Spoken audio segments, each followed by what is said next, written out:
Types of quantitative methods includes. Number 1 survey research, सर्वेक्षण अनुसंधान। Number 2 descriptive research, वर्णनात्मक अनुसंधान। नंबर 3 कोरिलेशनल रिसर्च, सहसंबंध अनुसंधान।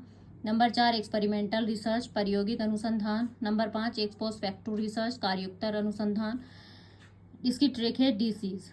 अब हम देखेंगे mix research. Both quantitative and qualitative research are not exclusive. Qualitative research में and in a hypothesis that can be quantitatively tested letter.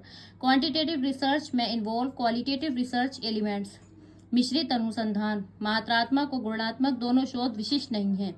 गुणात्मक शोध एक परिकल्पना में समाप्त हो सकता है जिसे बाद में मात्रात्मक रूप से परीक्षण किया जा सकता है। मात्रात्मक अनुसंधान में गुणात्मक अनुसंधान तत्व शामिल हो सकते हैं। Qualitative research plus quantitative research बराबर mixed methods research. Qualitative research discover करता है और क्वांटिटेटिव रिसर्च प्रूफ करता है।